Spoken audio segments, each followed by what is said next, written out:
great to see you all. Many dear friends and colleagues, some new faces, and a number of the students in our Masters in Nonprofit Leadership and Management class. Welcome all. I want to acknowledge the center board members who are with us today. I won't ask you to stand up, but if you just wave, these are the people that sort of provide guidance to us. Thank y'all for joining us, And a big thank you to my dear friend and colleague, Conrad, Executive Director of the Endowment Foundation, Endless Energy.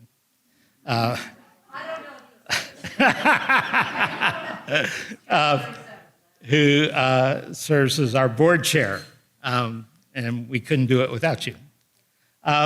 We're delighted to have you join us for our kickoff of the Center's 25th anniversary. Yes, it was just a mere 25 years ago that we launched the Center on Philanthropy and Public Policy with our forum, What is New About New Philanthropy? A lot has transpired in those 2.5 decades since the center was founded. And over the next year, we will be examining how philanthropy has changed and transformed our communities through a series of salons such as this, especially in the areas where the center's made important contributions, hosting informative and inspiring conversations and providing national thought leadership. Philanthropy's toolkit has expanded, its playbook has become more nuanced, intricate, and complex, but to have those innovations help to yield greater impact requires bold philanthropic leadership. That's precisely why I'm so excited to start our anniversary programs with today's conversation with a new generation of philanthropic leaders. Joanna Jackson from the Weingart Foundation, Jennifer Price-Letscher from the Parsons Foundation, and Richard Tate from the California Wellness Foundation.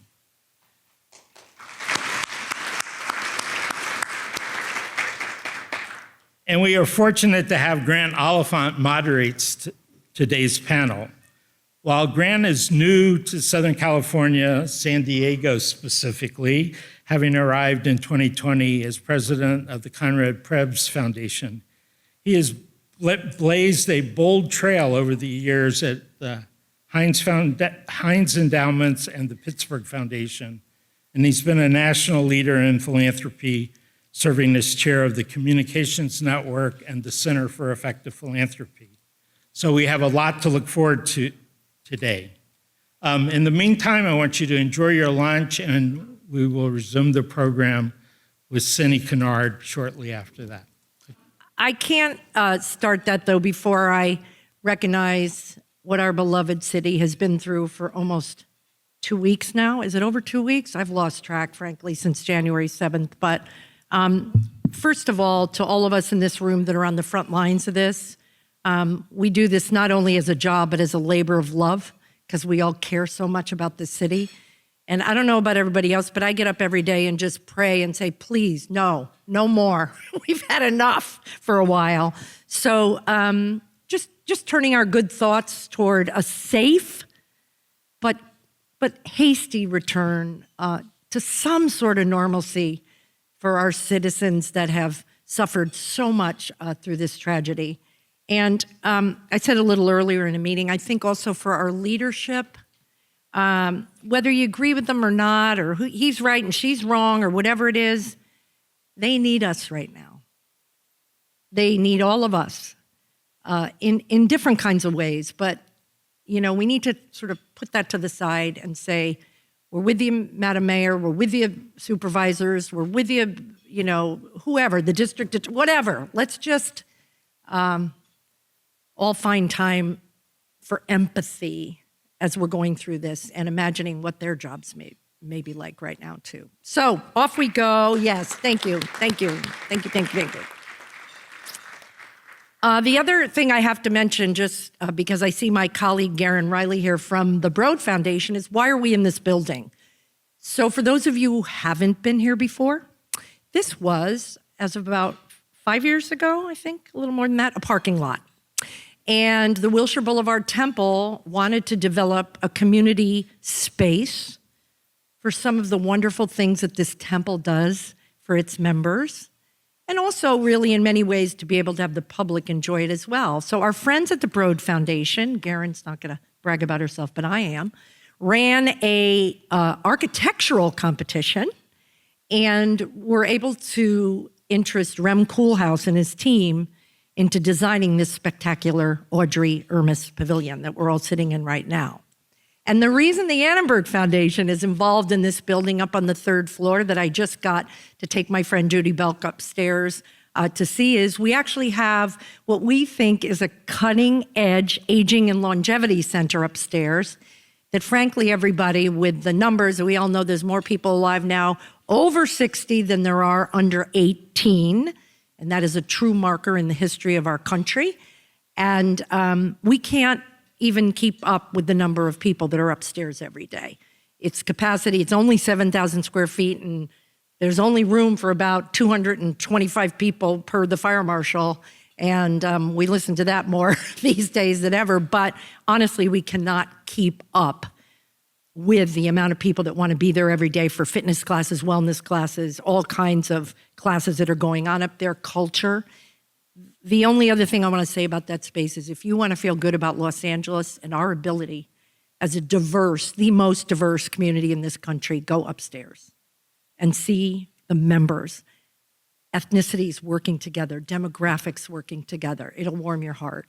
And know that we can do this. We can do this as a community. And we're a model for others. So onward to today, the time has arrived to welcome our esteemed panel. The world of philanthropy is fast changing, as we know, and it's because of our continuous learning and listening and renewal, and that we're able to all keep up with all that comes before us, especially now. But there's so much to learn from fresh eyes, as we all know, and new ideas, and the kind of leaders that are coming to those positions. So we're welcoming them today. Grant Oliphant, first of all, is my dear friend, but also a board member of the center and CEO of the Conrad Prebys Foundation.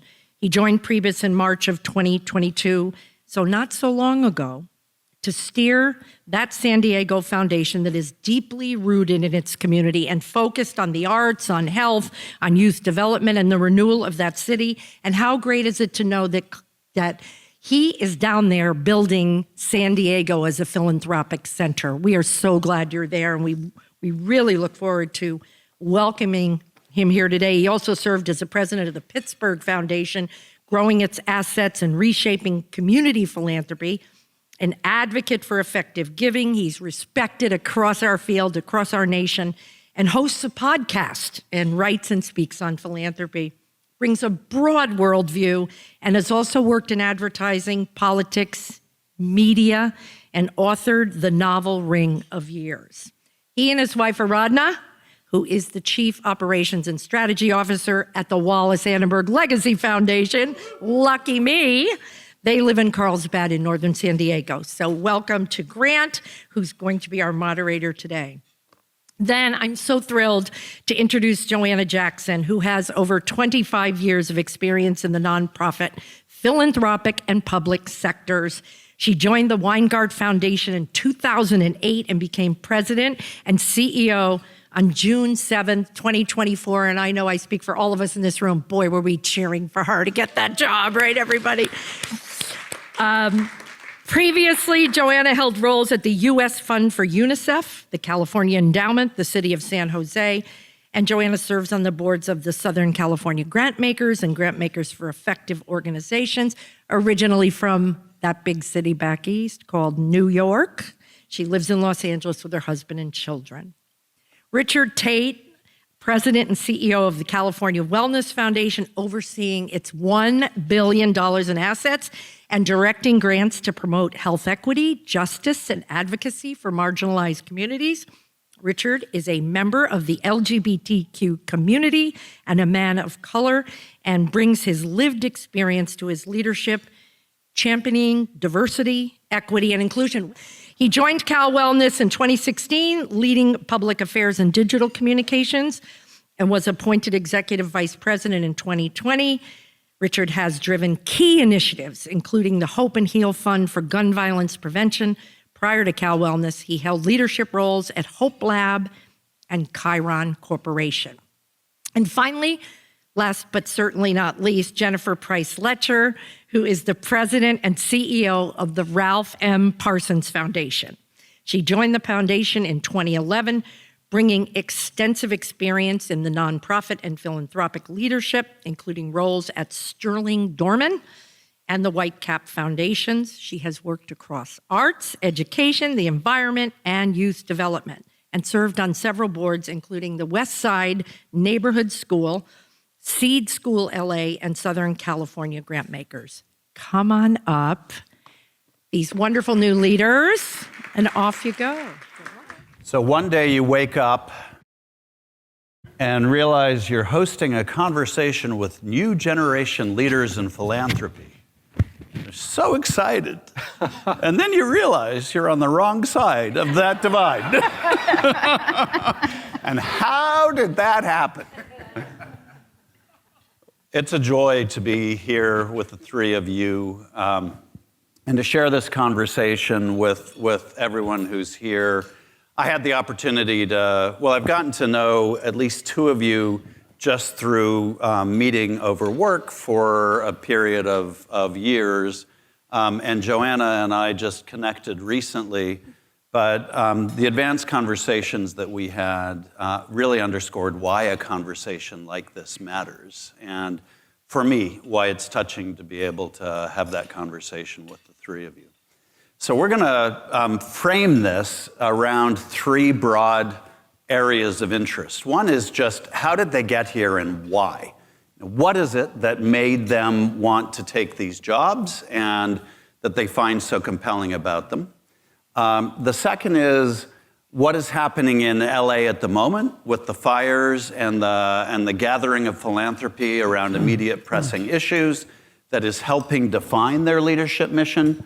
And then the third, we're going to pull back out and look at the very real changes that we're seeing in the national scene and how that affects what they're thinking about their work in philanthropy.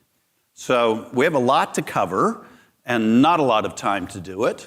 So I'm going to stop talking and start asking questions.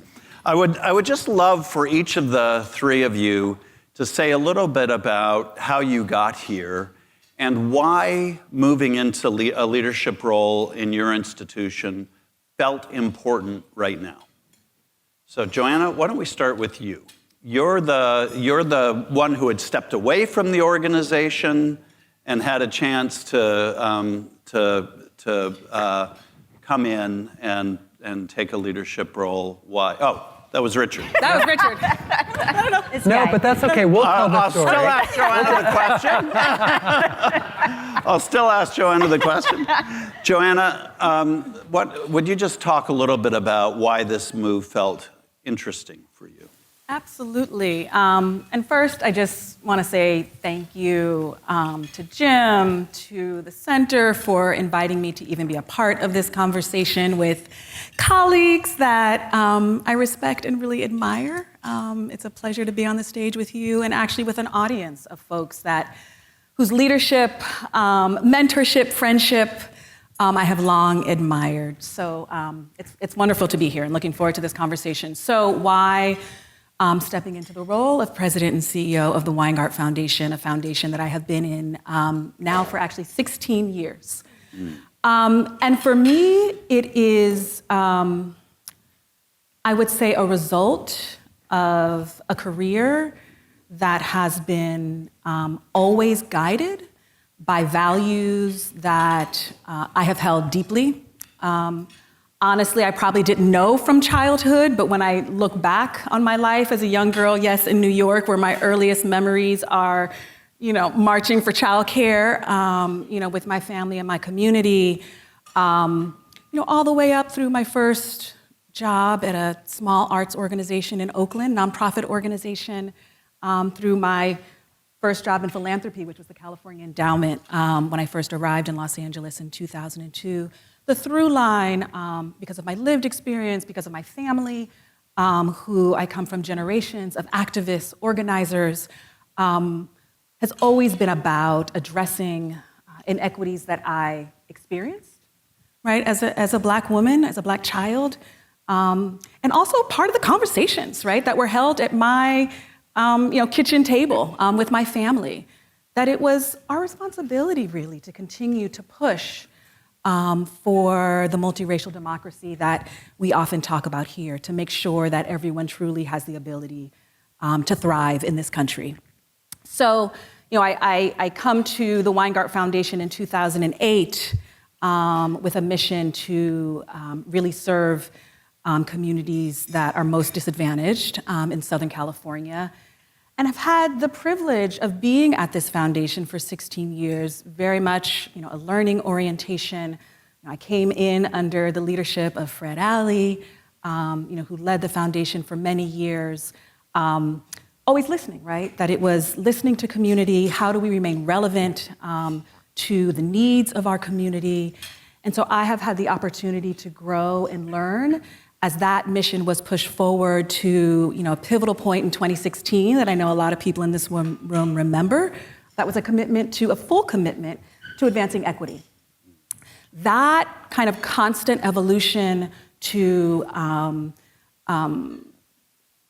evolution to aligns with, I would say, my own personal values is part of what has kept me here. That equity commitment evolved into, a changed mission that is now to partner with communities throughout Southern California to advance racial, social, and economic justice for all. So I go through that long history to say that the evolution of this foundation over the 16 years that I have been here has been very much an evolution that is in alignment with my own personal values and mission. And so when it came to the point where there was an opportunity to step into leadership and now lead a foundation with this mission, absolutely no question. To say yes, because this is not just work for me. Like this is my personal mission. This is who I am, right?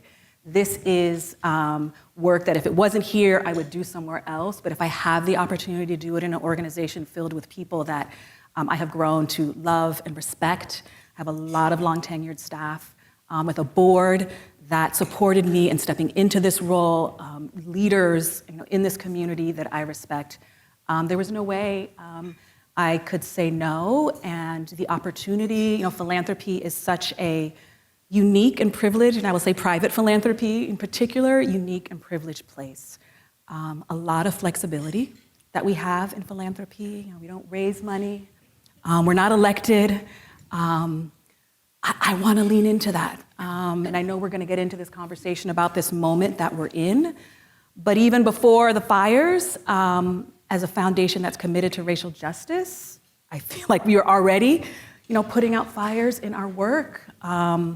That I was called in this moment to really continue to push, right? To continue to push that mission and that work, and what can it look like, as we collectively do this work moving forward. So I'll stop there. I love that story. Thank you for the history and the story of alignment with deep personal values and sense of mission and the opportunity to carry that forward in a new way in your work. Jennifer, what about for you? It's very similar, and I'm really intrigued by the threads of connection that we all hold here.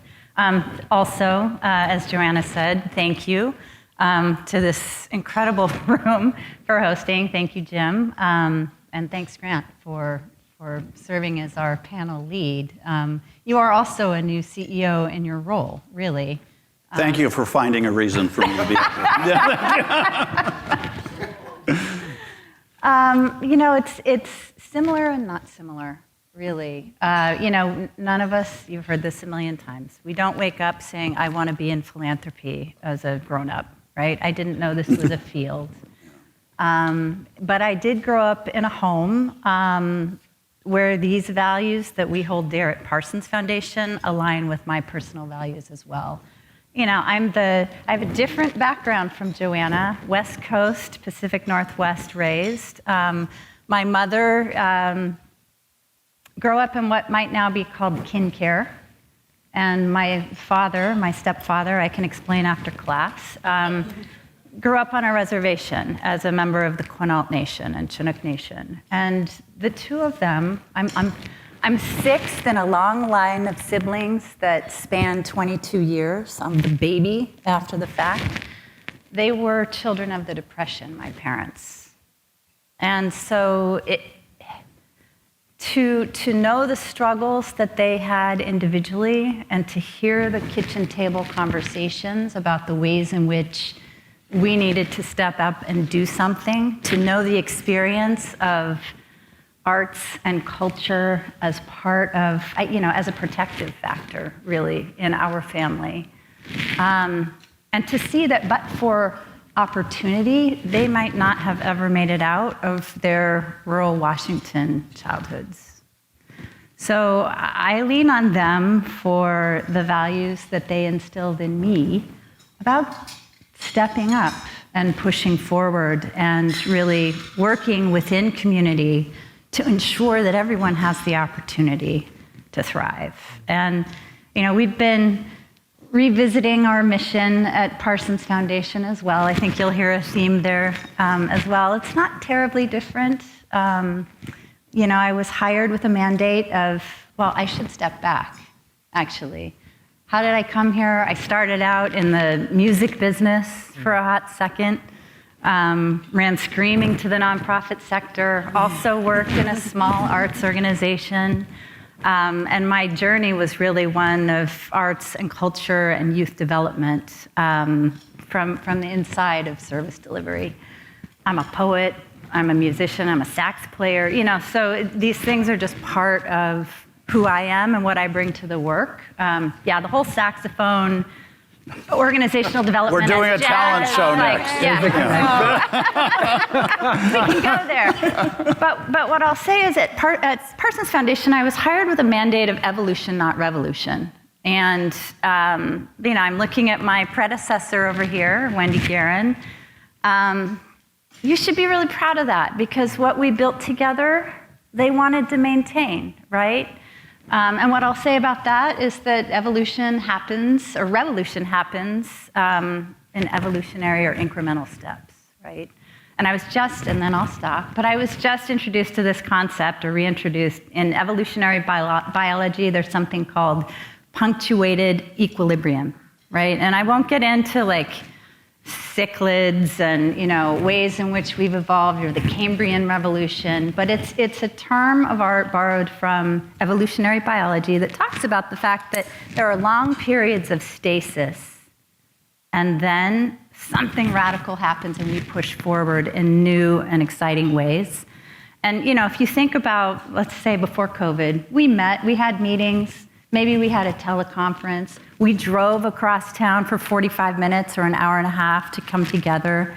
COVID happens, boom, Zoom, right? All of a sudden, the way we connect, the way we meet, the way we interact, that was a punctuated moment for our community to figure out how to work more effectively and collaboratively together.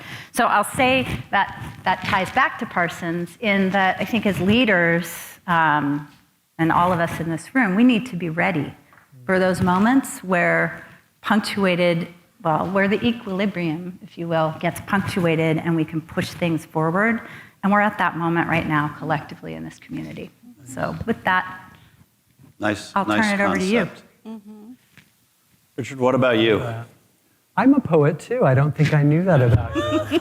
And in fact, this is a kind of a beautiful moment for me in my career. I'll tell you a little bit about my story and why the California Wellness Foundation. But I actually am a USC alum, a graduate of the University of Southern California. I'll explain that to you. And I'm actually, Bonu McNeil, who is here, is someone that I worked with as a student at USC, who is now on the leadership of the center. And so it's kind of amazing, to your point around, we didn't expect that this is where we would be in our lives. We didn't choose this. But I'm finding that this is a lovely space where there are a lot of personal connections. And for me as a very young man to now be here is really meaningful. And it's a beautiful space. And we're in a moment in life where I believe it's so important for us to acknowledge when we see beauty around us. And this is really remarkable. So Appreciate being with all of you today. I am not a Californian. I did not know anything about philanthropy growing up. I was born and raised in the Midwest, St. Louis to be exact. My father is Black, African American from rural Mississippi, and he and his family fled the South under racial violence and landed in poverty in inner city redlined St. Louis. And he met my mother, who is a German Catholic farm girl from Indiana, at St. Louis University, where he was working in the maintenance department, and she was doing an internship as a dietitian. They were married 2 years after Loving v. Virginia made their love legal in the eyes of the United States of America. And they raised their children in two parts of the world where their marriage was not accepted socially or for most of our country's history by the legal system in St. Louis and Oklahoma, which is where I went to high school. I mention that because my whole life and experience has been about thinking about how we as people fit in the world. I come from humble people, but ambitious people who really aspired to not only contribute, but to do work that supported their families and their communities in realizing a brighter future together. And that's something that for me at an earlier age was deeply instilled in who I am. I came to California to go to school. I migrated to California to find my people. It's where I came out as a gay man. This was a very important place for me to be. But it was also a place where I began to build a deeper sense of community. 91 is when I started school at USC, the year of the uprisings. The earthquake was the very next year. There's a lot going on in LA that really shaped my formative years. I moved to the Bay Area. I'm actually based in Oakland, so I think I'm the one person among us who's of the new generation leaders here in LA who's not physically based in here. But I have deep connections to LA, and we'll talk a little bit more about, from my perspective, why LA is so important at this moment, given everything that's happening in the city. But I'll tell you briefly how I found my way to philanthropy. I didn't start my career in philanthropy. I started my career as a communications person, as a journalist. I worked in magazine publishing here in LA. If folks remember a little publication called Buzz Magazine. Does anybody remember Buzz Magazine? That was my dream job. I landed my first job there. But I had a career in corporate communications and investor relations. And I started philanthropy working with the Omidyars, the founder of eBay, and his wife.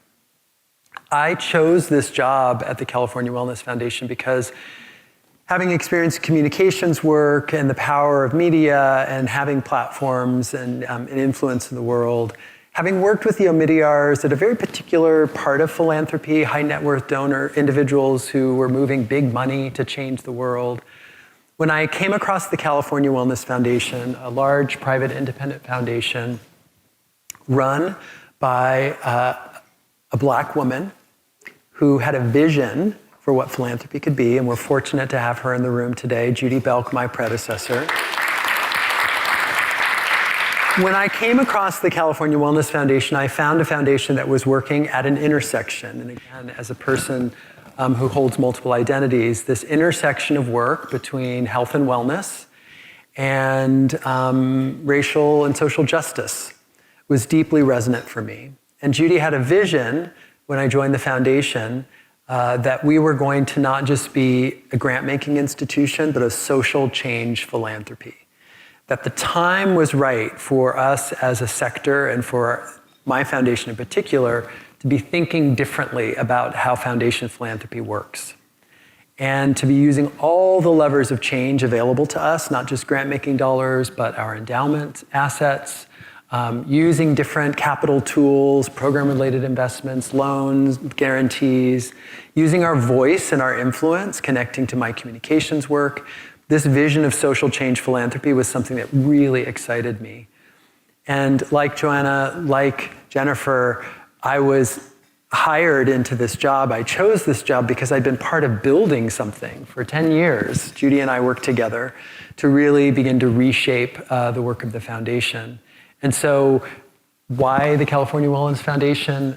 Again, it connects with who I am, but also this idea that we've been building something in foundation philanthropy in our institutions for some time. And so the question for us is, under our stewardship and leadership, where are we going to go next? Beautiful. Perfect setup for the next question. All right. Thank you. It's as though we spoke before. So you three all, I think, eloquently talked about how your background led you to a place where you saw the institutions that you now lead as a vehicle for continuing that mission out in the world.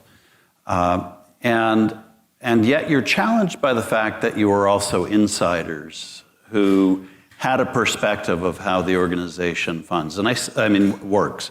And I say challenged because it's not a complete tabula rasa for you walking in. It's not all about you and your ideas and your personal story. It's about the story of that organization that you've been a part of shaping along the way. In talking with all three of you, they do this when you're not in the room, Judy. And Wendy, they also talk glowingly about their predecessors. And really care about the legacy that you're being handed. But part of the mandate of any leader is also to bring change because the world changes. And I would love for each of you to talk a little bit about how you're viewing the need to change your organization while still remaining respectful of your predecessors and the work that you might have done with them, and how you talk to your boards about that. Because this is, I think, an important piece of information for any new leader in an organization. Richard, let's start with you this time. Sure. I think a lot about it specifically to the California Wellness Foundation 10 years ago when I first met Judy, and we talked about, at that time, her as a new leader. She was just coming into the foundation 2015. 2015, Judy? 2014. Late 2014. And so she was in the place I am now, sort of what's the mandate, what's the change that we're trying to create. And so that vision at the time was, how do we move from being a well-regarded grant-making institution, we cut checks to community, to what it means to be a social change philanthropy. That was the vision and the work that I found to be really compelling. And fast forward, I think over that time, we explored a lot of different ways that could work. We built a lot of capacities within the institution to do program-related investments, to explore mission-related investments in our endowment, to build out a public affairs team that was doing active communication work, not just press releases about our grants, but speaking out on issues, investing in a government relations capacity to actually actively build relationship with partners in government. We built out all of these things, and the moment for me has really been about, okay, now we have all of these tools available to us. How do we create an institution that has a more integrated approach to how we do our work moving forward? So in some ways, I'll be a little grand, it's less been about change, it's more been about, okay, let's get present to what's available to us and figure out how we're going to use these tools going forward. And so the work that we're in now, we're moving into a period of strategy review. It's really thinking about how we want to integrate all of these tools to continue to build an institution that will stand for communities, for this work at the intersection of health and social justice, beyond any one leader. That's really how I think about my mandate in this job, and that's the conversation that I'm having with the board. We've all committed to developing these different capacities. How do we think about building the resilience of this institution, coming up with the strategy, and thinking differently about philanthropy moving forward? That's really how I think about this moment and my mandate as a CEO. Jennifer, what about you? Well, I talked a little bit about, evolution, not revolution, as my mandate. One of the things that happens, and for those of you who've come into roles as CEOs, especially as I'm still a baby CEO, this is my first CEO role, people say to you right out of the gate, what's your legacy going to be? How are you going to do things different? What's going to happen here? And then the amount of pressure that I took on from that, like, oh my God, I have to change everything. Like, it's terrifying, right? Especially when we are internal promotes and we've spent, I remember saying to my board, like, Wendy and I and this team have been building who we are for over a decade. And Wendy, you were there for more than a decade. 3.5 decades, right? 37 years. So, when I think about change, academically, I'm a positive organizational development and change management person, right? I geek on change. It almost doesn't matter what change it is, but I love to think about change. And when I think about Parsons, it's tapping the best of who we've been and transforming that into the best of who we can be in community. And I'm so actually thrilled to hear you talk about the era where wellness developed all these tools, because it will help us as I'm calling the question. So I feel like coming in as a new leader, I'm calling all the questions, all the things that we didn't speak about when Wendy was our leader. I'm just calling the question. Let's think about this. Is this really what we're doing together? Is this really who we are? Is this really what we want? How is that going to create the kind of change that we as a group want to create for Los Angeles County? Does it meet our vision? And honestly, do we have a shared vision inside our own organization? Let's talk about that. We're going through those processes. There are, I like to say there are dust bunnies. Every new CEO comes in and finds, I didn't find skeletons in the closet, but I found dust bunnies. I think any CEO that's in a role, I think you shared this, like, I've already got dust bunnies. Don't bring me into this. But I've already got dust bunnies. Like, they just happen. They're the things that you mean to get to that maybe you haven't had the time, or the situation or the community calls you to do something else. So I'm trying to clean up some of the dust bunnies that we knew were there. And for a vision moving forward, I'm calling the question about using more levers for change. What does that look like? What does that look like when we do that with intention? But now I'm going to be very careful not to just build a bunch of levers that we don't know what they're there for. Not that you did that, but like... That's right. That's the natural evolution of the work. You build out all of these different things, and there comes a moment where you sort of say, okay, what have we got? How are we going to work with this? And what's the way forward? So I think part of it is just, you got to explore a bunch of stuff and figure out where the lane is. Where the lanes are, right? And I've tapped both of your examples, especially within, using the other 95% of our endowment. What does that mean? How do we think beyond the grant making? And your examples are both wonderful to draw from. So we'll be talking about that with my board in the months ahead, actually. So part of what you're both drawing out is that it's continuity and change as opposed to continuity versus change. Joanna, what about for you? Yeah, I feel like my response is going to be very similar.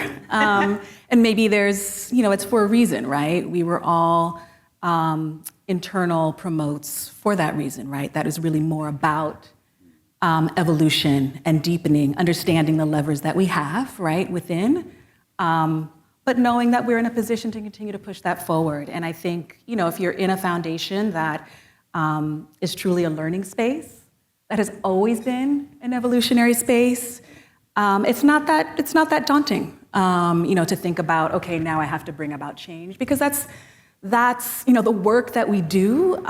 This social justice work, this mission is all about change. The community is always changing, right? The environment around us, if we're ever in a moment to demonstrate that, is forever changing. So we're always being called to question our practice. How do we best align with what is needed at this moment, right? And we have also been on those journeys about leaning into tools that we maybe didn't think about, a decade ago. The mission-aligned investing, yes, PRIs, but how do we align that entire portfolio? That is constant work, right? How do we continue to push that forward?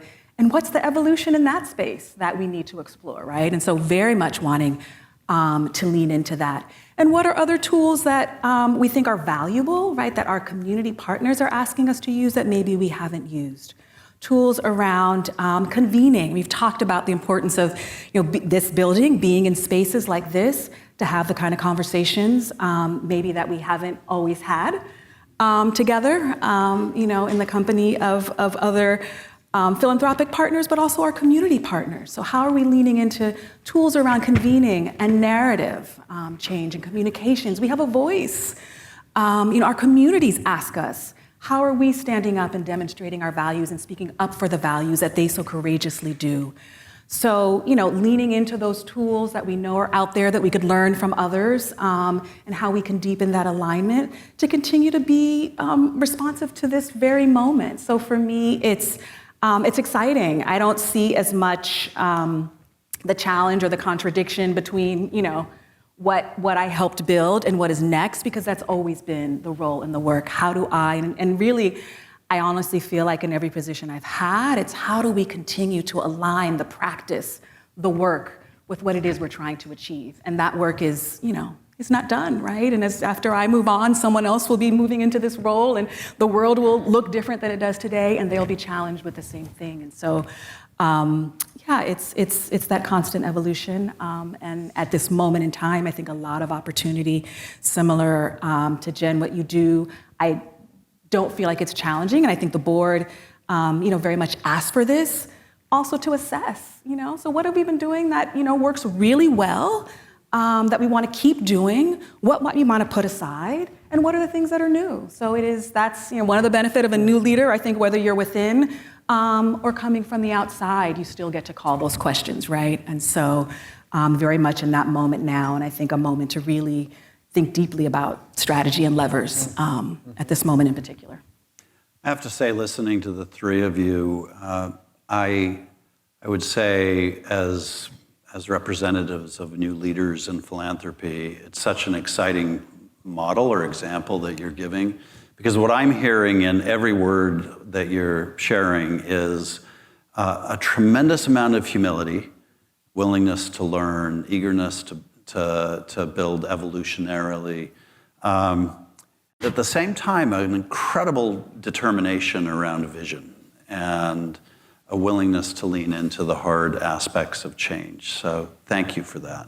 Well, Grant, I would just want to pick up on this idea of vision, and part of what I'm hearing is that it's a vision for these institutions, these organizations, for philanthropy. It's less about, and this is not disingenuous, it's less about the vision of us as individual leaders, because I think at a moment in time where institutions are under such intense and sometimes warranted scrutiny for how they operate, we've all been in those experiences. We're in a moment now where we've got an extreme dysregulated ego that is about shifting systems because they want to see themselves reflected, which is very different than how do we cultivate shared vision, collective vision? How do we see our institutions in relationship with other good actors in the world?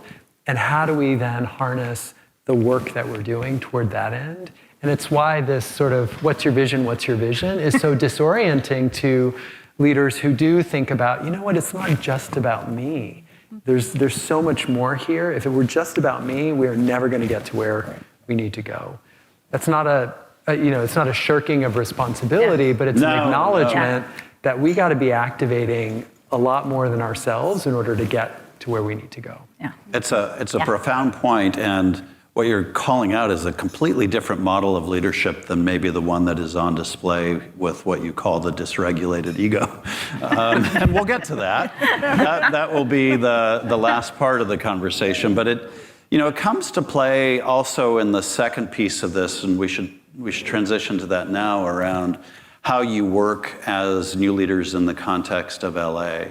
And I just want to, as somebody who is living in another community, I want to pay tribute to philanthropy in LA. What Cindy stood up and did modeled it for me in calling for everybody in the room to think collectively and to embrace empathy. The center, in many ways, is a piece of infrastructure that embodies a spirit of collective thinking and potentially collective action.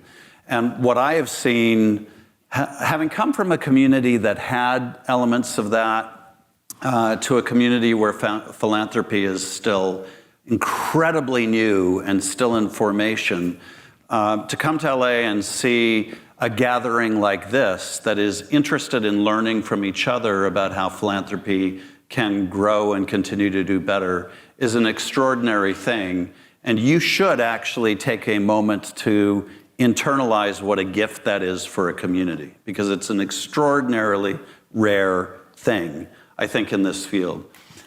Yeah, so I would applaud all of you. But I want to turn to our panelists now and ask for some of your thoughts on this very challenging moment that we are in, that Los Angeles County is in, the devastation of the fires. There are people in this room who lost their homes. Almost everybody in this room knows somebody who lost their homes or is displaced or is living with some level of fear around that. And I have heard you all begin to refer to this as kind of an LA moment.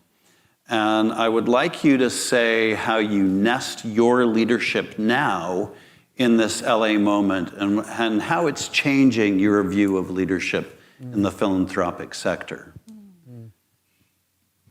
And I'm going to let whoever wants to go first on this one.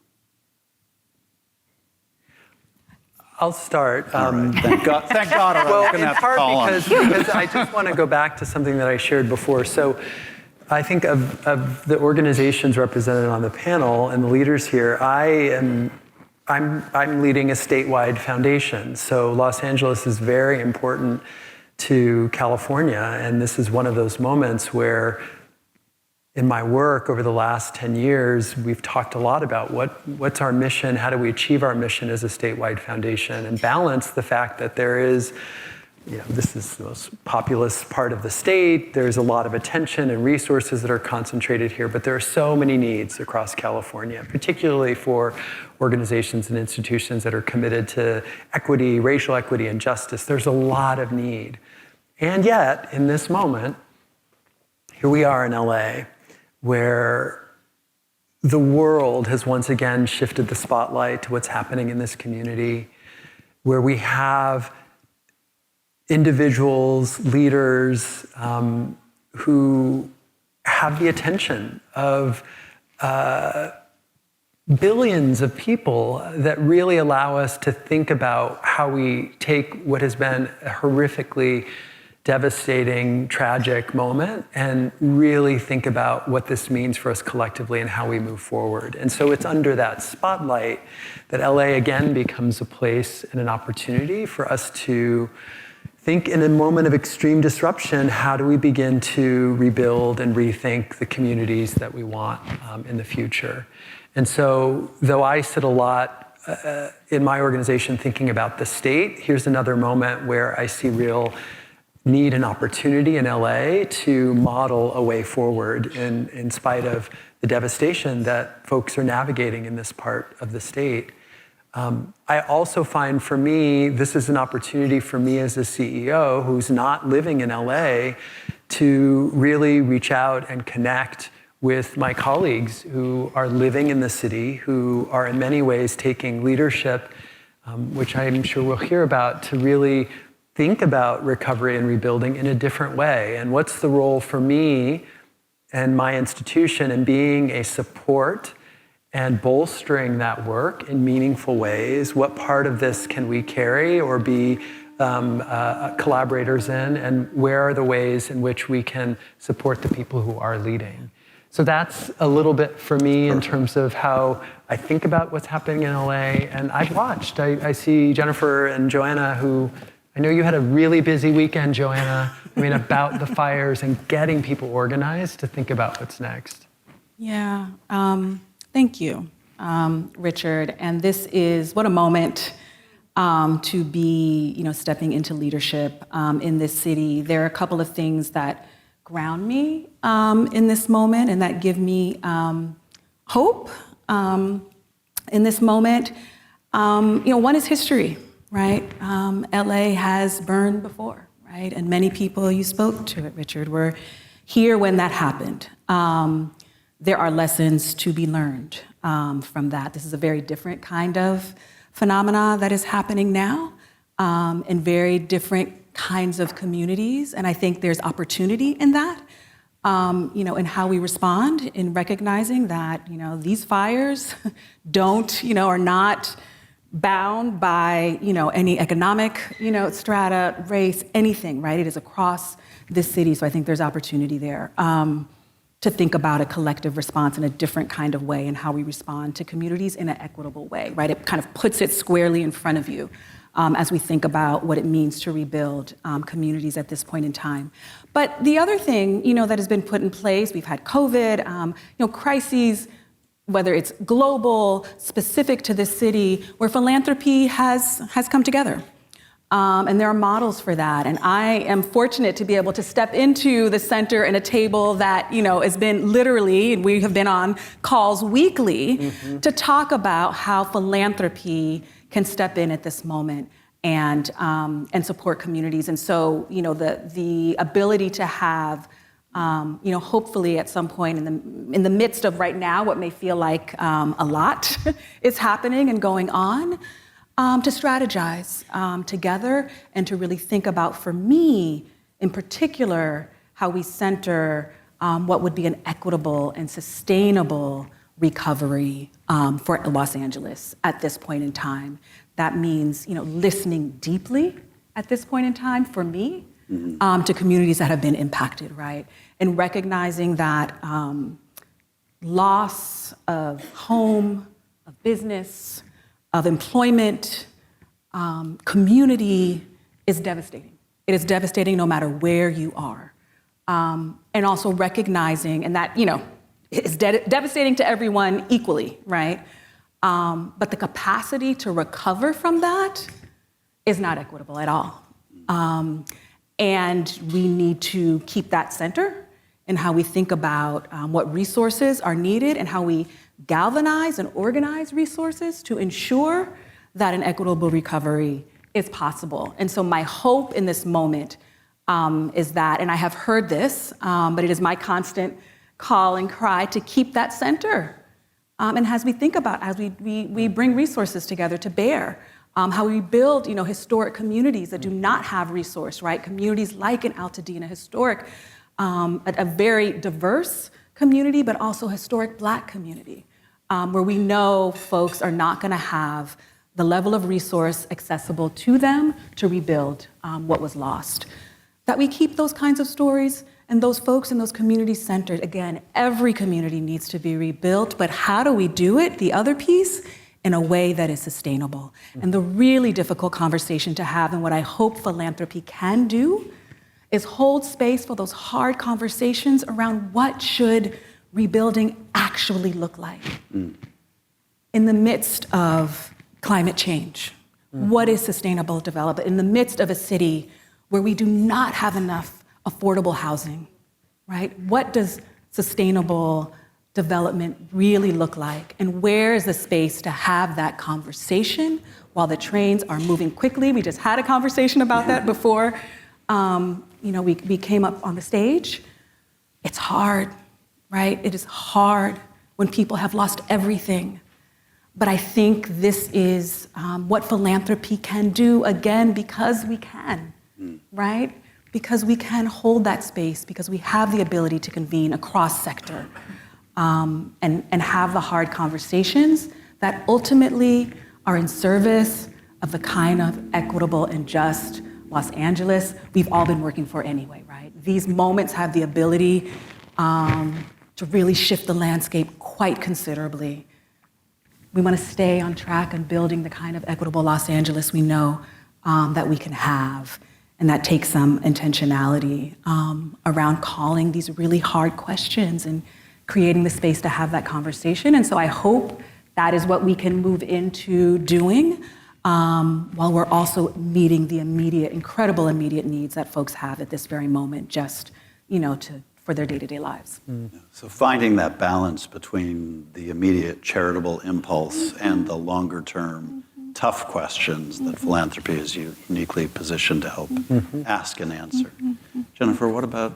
Yeah, what can I add to that? Double click on what they said. Yeah, you can do Really, that. That's a perfectly legitimate. Yeah, right? Yeah.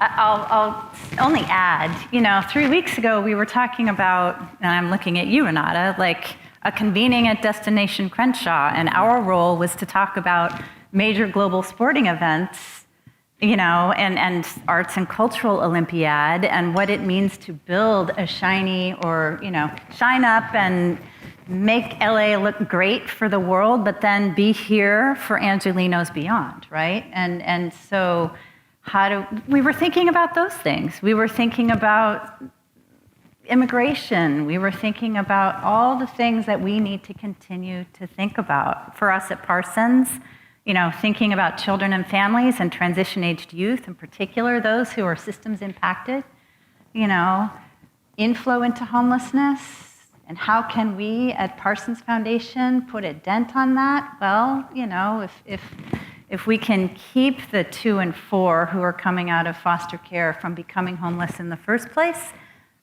then we're getting ahead of the inflow, right? And Cindy, you didn't say this earlier, but you did talk about the shift in population with older adults. That's our fastest growing population into homelessness. So these issues that you both have lifted up, they endure. They're still here. We still have to prepare for our global sporting events, the Olympics, the World Cup, the Super Bowl, right? We're still, and more. I know Renata's got like 8 more in her head, probably. Right? NBA All-Star, right. So we've got that. We've got my double click on what you two are talking about in terms of thinking about rebuilding, thinking about the role of philanthropy in that rebuilding while we continue some business as usual, because we have to endure. I also came in the wake of the civil unrest and the city was on fire. Elwood, I remember you putting together, LA Urban Funders. There were a lot of efforts that were stood up during that time, and a lot of relationships that were built that endure in this room during that time. I sit on the board of Seed School Los Angeles, and that building, that school, that beacon of hope, sits on a piece of property that was a flashpoint during the civil unrest. In 1992, Seed School opened its doors last year. So I hope that we feel a call to action, and that tension between the philanthropic impulse but the desire to do things thoughtfully and take a little bit more time. I hope we can be a little bit more urgent than letting a piece of property sit fallow for 30 years before we put it into good use. So, I'm hopeful that the relationships that have been stood up here over the last 35 years and 25 years for the center, I'm hopeful that we'll continue to tap these relationships and tap philanthropy to get this work done. So let's transfer for a moment to a national perspective. So taking the spirit of what you all three said in looking at LA and the many tensions that you're sitting with in your work and given the crises of the moment. Now on top of that, for all of us in philanthropy comes a dramatic seismic shift in thinking about issues in which many of us are involved and even deemed central to our work. So equity probably more than any other, social justice, but certainly now immigration and the role of democracy and civil society, on down a list of values that are in play and in contention in a way that that maybe we hadn't foreseen or hadn't expected in this way. I'd love for each of you to say something about how you're factoring that into your work, and I I think it would be helpful for this audience to hear two things in particular from you. What did we miss? In other words, what do we need to learn from this moment? And what are you telling your teams and your staff and your board about staying the course on the values that you've all spoken so eloquently to in the last 40 minutes or so? You want to start? A small question. I know. End the panel. Yeah, I mean, what did we miss? I know these are, we're not the only ones who missed it, I have to right. say. But generally, because it leads into what we need to do, I think there was a missing of listening to people and understanding their pain. Philanthropy at its best should always be doing that. So the first thing we need to do more is listen deeply. Where are people? Really meeting people where they are, what their fears are, what their real desire is, right? I think there was a miss in that, and that people did not feel heard.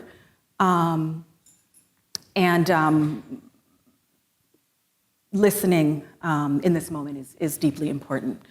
So what am I telling, my staff? What are we doing differently? Absolutely going out and listening. Absolutely that our mission at this point in time is more important than ever. A commitment to advancing racial, social, and economic justice as a mission can still be a mission, right? That is still at this point in time okay. When you read through the executive orders, absolutely every way we go about that work is about to be under scrutiny and under attack. And particularly for our partners who are on the ground doing this work.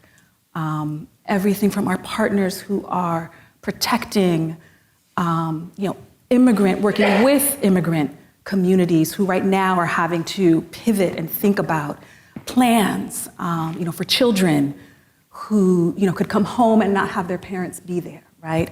The potential destruction of families, our entire fabric of our community being torn apart is all of that is at risk and on the table at this moment. When I think about our partners who have been organizing tirelessly for equity and justice, that work is on the line.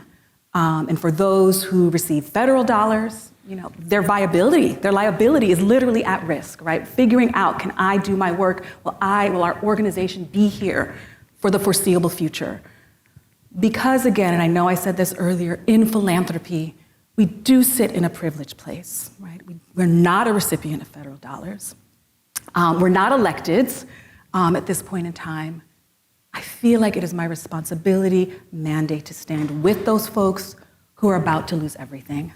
And it is time for us, like you said, Jennifer, with all of these fires, literally, figuratively, fires that are happening in our community and around us, we're gonna have to figure out how to respond to all of it and how we do it strategically.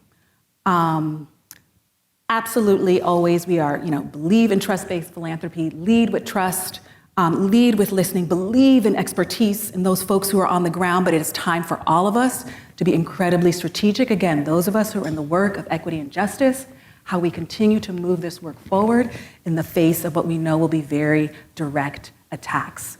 So it's quickly time to come in. What I'm also saying, listen, what are we hearing? What are our partners asking for at this point in time? Understand their strategy, the folks who have been doing this work. I'm constantly reminded, and we'll probably talk about this, that similarly, we have been in these moments in our country before as well, right? There are lessons to be learned, right?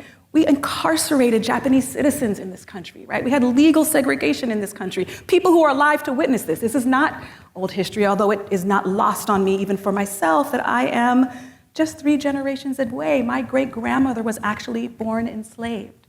We have been through hard moments in this country.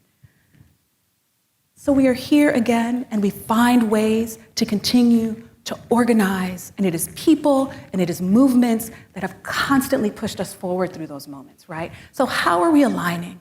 How are we aligning with people? What do we think about the movement at this time that is required to continue to progress the democracy that we all believe in? So it's time to listen, time to be really strategic with those folks. We're gonna have to do this quickly, right? Like calling special board meeting in February, right? To assess this moment with our partners to what's the pivot, right? But not away from the work. The pivot to be smart about this work at this point in time. But we've got to be courageous and bold in this moment. Again, there are people who faced much worse. Not to minimize the harm and fear that people are fearing, but we have been through hard stuff in this country. Yeah.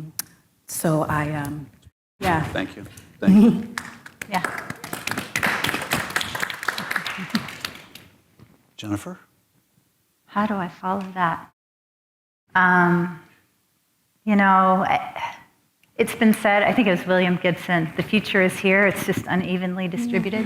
Right? And I feel like we're now in a moment in Los Angeles where opportunity is here, it's just unevenly distributed. And I think philanthropy can, not smooth everything to make sure everything is equal and fair, but can shine a light on those areas in our community that need greater access to opportunity and support in breaking down barriers to opportunity. I cut the hair and it still rubs against the microphone.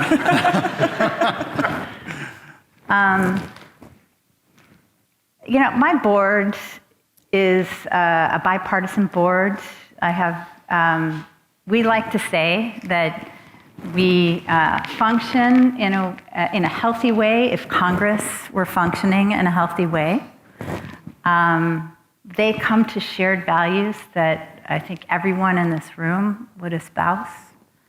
And I think that it's a really beautiful moment for them to come together and be having these conversations, because the thing I know they all care about, regardless of their political persuasion, is Los Angeles and Los Angeles County residents. And, I'm getting calls from the Republicans on my board and the Democrats on my board. What are we going to do about open air workers and domestic workers in this time? And they're meaning the fires, and they're meaning the new political environment we're in. So they're coming to shared understanding. We're making grants with shared values. And I think it matters quite a lot. And I think it's a strength that Parsons can build upon. We've all got bipartisan boards and people in our mix. And as Cindy said earlier, it's time to listen and be here with one another with empathy. This question, what did we miss, came up. We have a staff meeting practice.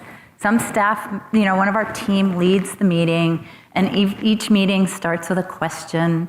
And the question this past week was, what did we miss? What could we have done differently? And listening and hearing were the ones that, the answers that came up the most. Listening and hearing and bridge building. Somebody always makes a crack about Ralph, who was an engineer and a bridge builder, and we need to keep building bridges, so that came up as well. So I think, for us in this time, put our noses down and do the work and support those who are doing the work. And I just want to take a moment to lift up, our nonprofit sector leaders, right? Regina. Josephine. We need to be supporting the leaders who are taking on, the frontline workers who are taking on the vast majority of the pain, the suffering, the hopes, the dreams. They're absorbing this within community as we try to strike a positive way forward together. And so I think we need to support our sector leaders now more than ever. And Parsons will be leaning into that. And I'll just put in another little plug. We haven't developed it yet, but one of the things that we've talked about in our strategic framework is adding a program area that leans into this area of strength, which would be civic participation. Now, I know a lot of you probably already have things that sound like civic participation or civic engagement, but the spirit behind this for Parsons, changing program areas, Wendy knows this, it's kind of, Wendy used to always say change is glacial at Parsons, right? It's a big deal, and I think the board will be leaning into where can we help support the spaces or the education or the areas in which people come together across difference and listen.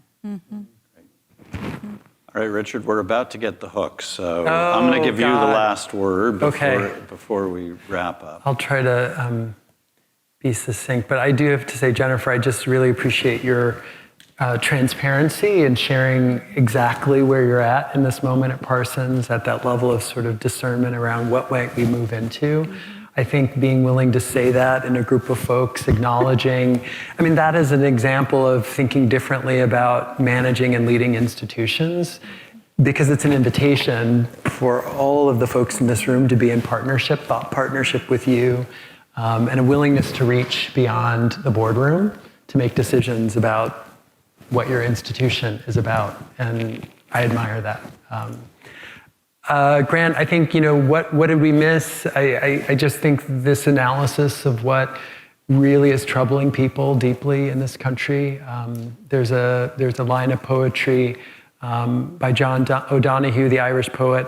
It's a poem called "For Those Who Are Exhausted."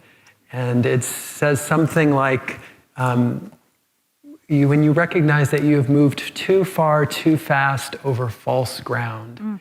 And for me, it's a moment where we're realizing that what we thought was true and the thing that we were so excited about, achieving racial equity and racial justice, talking explicitly about that work, there was something about the road that we were traveling. The foundation wasn't as solid as we thought it was. And so this is not the moment to retreat. This is the moment to take stock and figure out how we continue down this path. And as I think about what's changing the environment, these executive orders are intentionally designed to make us fearful, to disrupt our thinking and our planning and our strategies. And we have to sit with this moment. Yes, there's historical precedents, and we are all sitting in seats right now, and we're being asked, how are we going to respond? How are we going to process this?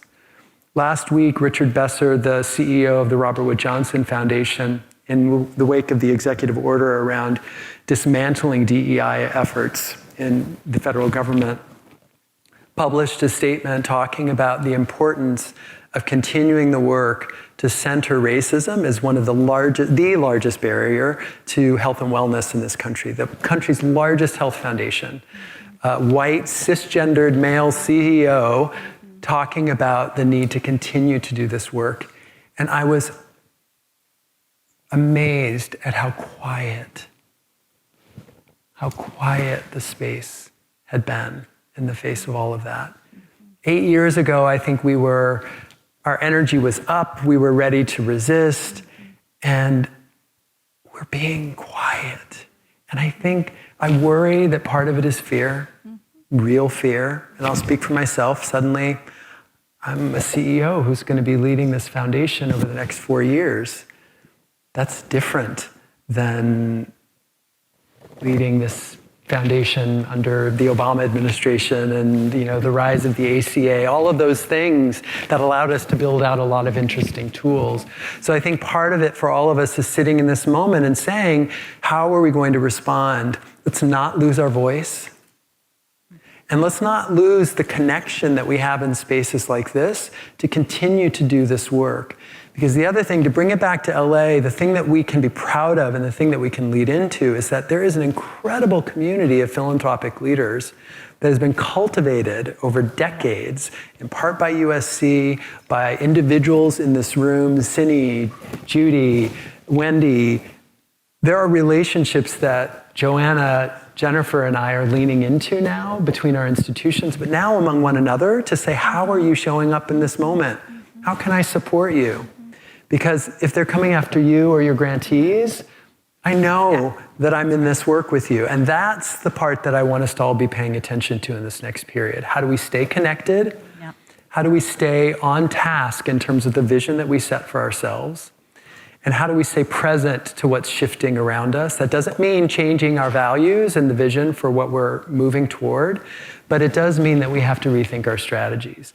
And it does mean that we have to open ourselves up to different ideas and perspectives. And I'm committed to that work, and I'm grateful to these remarkable human beings that I get to be in this work with. And I'm going to leave it there. Thank you.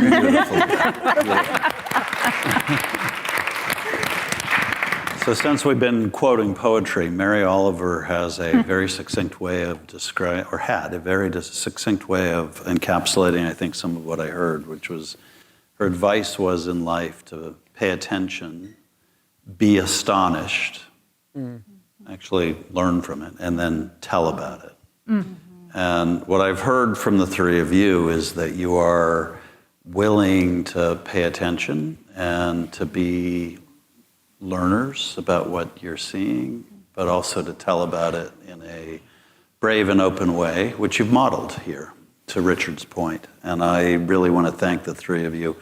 I can say to the audience that, boy, you're in good hands. We are collectively in good hands with leaders like this. Individually, what you've displayed is a sense of mission, goes right back to what you talked about as your formative journey. And you really are clear on how you're going to carry that forward. But I would really underscore in my final thought something Richard just said, which is that the measure of this field, what makes the leadership different, is that it is not vested solely in individuals. It is what we've seen here is a collective type of leadership that recognizes the limits of each of us as human beings and the power of us as a collective. So I hope our field will also lean into that. And thank you for modeling the way. And thank you, Jim, for hosting us in this conversation.